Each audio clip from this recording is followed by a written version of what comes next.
genitas, mea medet rudit simplicitas.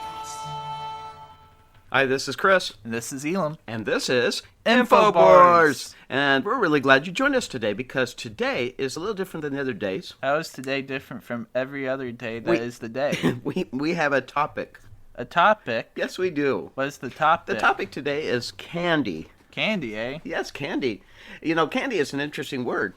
You know, candy is a day of the week. There's Monday, Tuesday, Canday, Thursday. What was that? That was a stupid joke. No, anyway, it's because it's a day of the week. No, Canday. No, brother, that's just lame.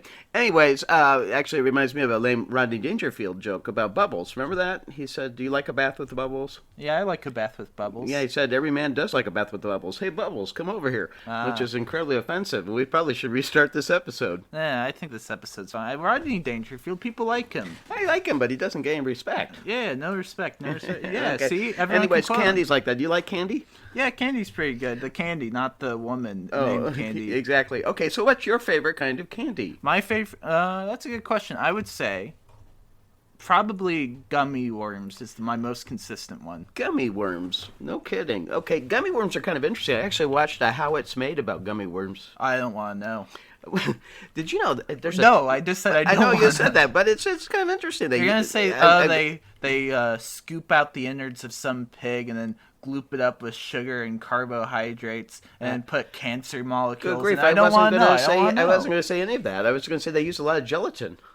The same diff. I don't think so. What is I gelatin? don't want to know. I just want to imagine that gummy worms are secretly made out of like fairy dust or Okay, something. they may be fairy dust, but this actually has nothing to do with the actual stuff that goes into the gummy worms. Okay. It's how they actually make the worm shape. Was really interesting. How do they make it? Well, they put together all this gelatin stuff together, right? So then they squirt it into a mold, but the mold is not a metal mold. It is a impression that another mold has made on something like, I don't know, what is that, baking powder stuff or bicarbonate of soda. Wait, is there no original worm? I don't think there's there's no original Like, worm. I always thought that Yeah, each like a gummy tequila? worm... Well, I figured that what happened is that they encased, and, it sounds horrific, but, it's just how food is made, right? They probably encased a earthworm one day within a sort of molten metal, right? No. And, burnt it alive so that it created so when it solidified, it created a perfect mold of an earthworm shape. Actually, what would be cooler is if they took the gelatin and they let the worm feast on the gelatin until it swelled up and then died. And then they burned off the outside and you had the gummy worm. Well, no, because that wouldn't be a gummy worm. That'd be Gummy. the inside of it would be the gummy inside of a worm. It wouldn't be a gummy worm. But it'd be gummy shaped. Well, it'd be worm shaped. No, it wouldn't. It wouldn't be worm shaped. Intestine shaped. Yeah, exactly. That's disgusting. It's funny, not to go down that tangent, but my memory of worms was my first real encounter with worms was biology class in 7th grade. Man, listeners, so you clicked onto this episode thinking, oh, a candy episode, how pleasurable. And then you talk about intestines, smushed worms, burning alive. Continue. Well, let me go on with this. But now, here's a real quandary, though. The teacher of my 7th grade biology class, his name was Mr. Oakleaf. Not a doctor. No, not a doctor, but it was Mr. Oakleaf. And it occurred to me about, 10 years ago when I was thinking about this, that maybe his real name wasn't Oakleaf. No, maybe, because every family last name, it's based on the job they had. What, they're all biology teachers? So, well, maybe Oakleaf, maybe it was a forester. Or arborist. Of some kind. Yeah, exactly. Yeah, it was pretty lame, though, that your biology teacher's name is Oakleaf. Sorry if he's listening. But well, hey, that's kind of mean to my English teacher, Mr. Book. Yeah, or to our podiatrist, Dr. Foot. Anyways, so here is this guy... not Dr. Mr. Oakleaf's going around trying to teach 7th graders about biology. Very confusing to me because, well, frankly, I didn't pay attention. But I do remember that at one point he pulled out a large jar filled with some kind of fluid that had these long, white, pencil-y looking things floating in it. And he started to pull them out, and they were huge earthworms.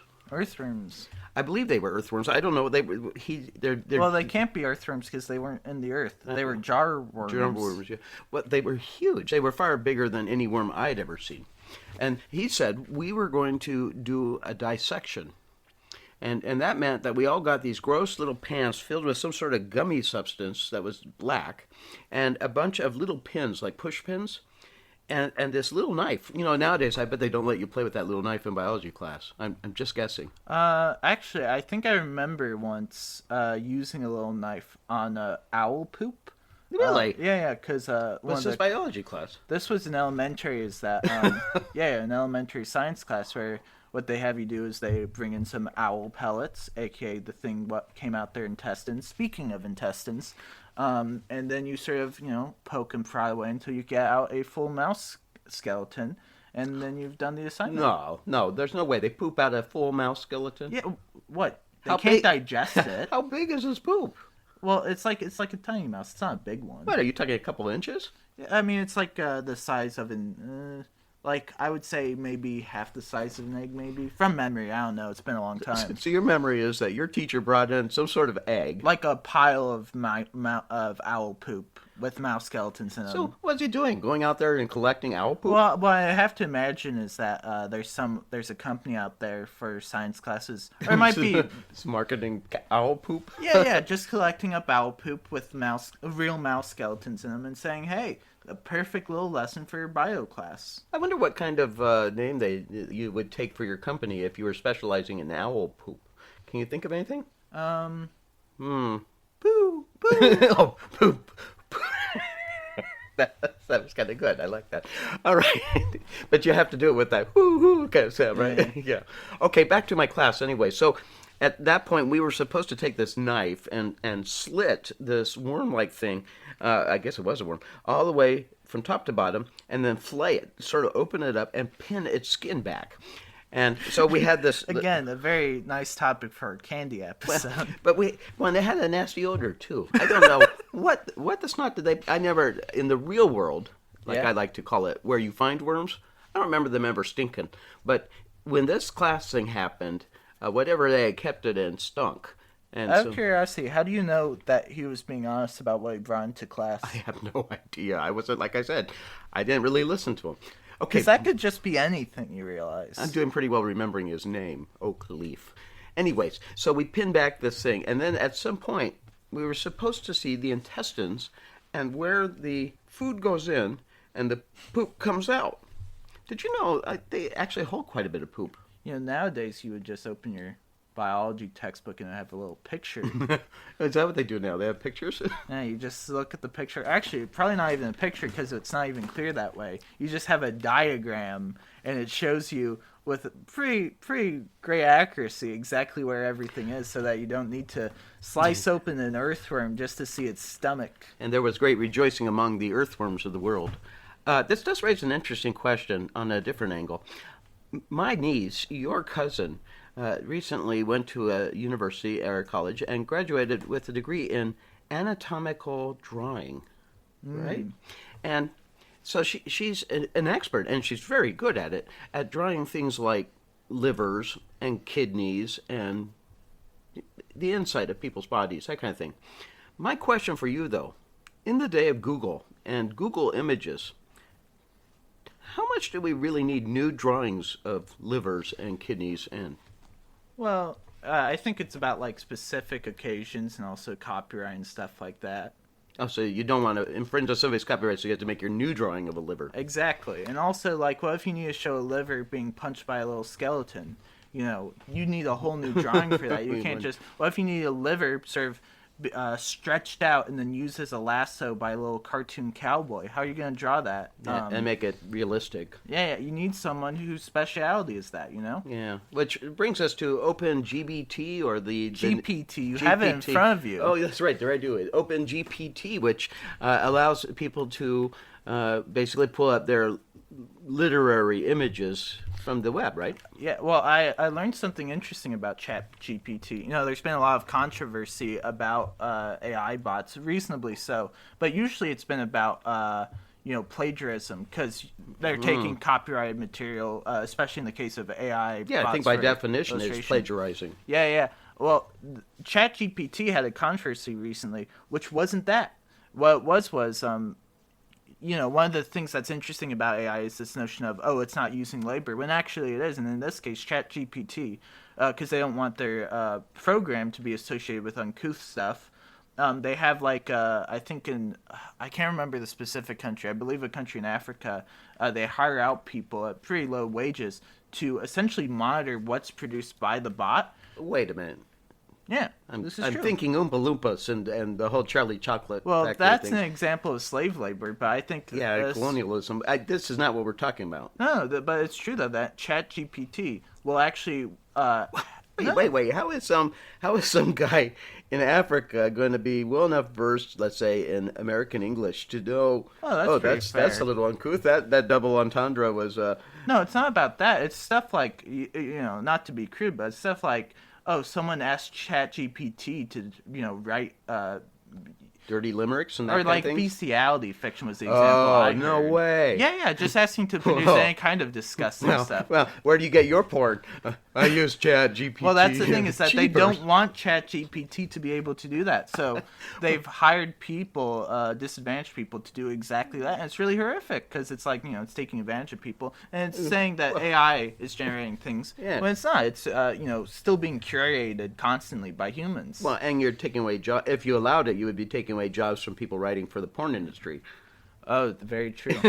Anyways, let's get back to candy, where we started. Okay, so you said your favorite candy is the humble gummy worm. The gummy worm. Well, the gummy worm is such a versatile candy because you have the sour one and you have the just plain no powder on it, right? And recently, usually I always get the trolley gummy worms, but the other day I went to Dollar General and I got the generic brand. Yeah. And, it was amazing because it's like, this is a generic brand, but it was such a different flavor to it. It was a little bit sweeter. Was it good? Or? Yeah, it was good. It's like, because it's sort of like pizza in that a gummy worm, lots of ways to dink with the formula, right? Yeah. But it's still a gummy worm. It's still going to be good. Well, it's funny you should say it, because my understanding is a lot of the generic or cheaper versions of something we buy at stores like Dollar General are actually made by the primary manufacturer. We have a vegetable supplier near us that cans vegetables from all over, and apparently they do it for some of the big name companies and then also some of the generic ones. And basically, corn is corn, and I guess, but they changed the formula a little bit. Well, it's about the amount of sugar you add, what artificial flavoring you add. So, there's various ways, and you wouldn't think you notice it, but in a gummy worm, different bags, and again, consistently enjoyable, a gummy worm, but just those little variations adds a little spice to the day. I was watching how it's made type of show, and they were at I think it was the Ferraro Pan candy company that made one of my favorite candies of all times, Jawbreakers, which was really awesome, and Lemonheads. But they were talking about gummies. Fun fact, both of those candies had bands named after them. Jawbreaker and Lemonhead both have bands. Which one's better? I'd go for Jawbreaker. Okay. What genre? Jawbreaker's sort of punk, and Lemonhead is more like pop. They're famous for putting out a lot of songs on the same album in the style of like a guided by voices, but with a lot more like sort of pop, higher fidelity sensibilities and stuff like that. Oh. Okay. Well, that is interesting. But back to this how-to video that I was watching. They were saying that everything in their factory now is computerized so that the color and the ingredients that make it a certain sweetness are carefully monitored to always be the same, which I thought was truly remarkable. What's your favorite? I can see you're impressed by that. What did you say your favorite candy was again? Oh boy, okay. I have several that over years. So you like Jawbreakers and Lemonheads? I do, but what's your specific favorite? Okay, over the course of time, I would have said that hard candies like the fruit-flavored hard candies that you can chew and they get stuck in your teeth, but they're hard. Yeah. I like those a lot. And then old people can. Yes, exactly. Well, I was going to say butterscotch, too, which really puts me up in the old person mind, because I like finding that at my grandmother's house. My grandmother would have candy around, but she didn't really eat it very often. So it seemed like if I was at grandmother's, I could always find at least one piece of candy that had been there for 2 or 3 years, and usually it was a butterscotch. Okay, and that always was a high point of that visit. But other than that, Lemonheads, No,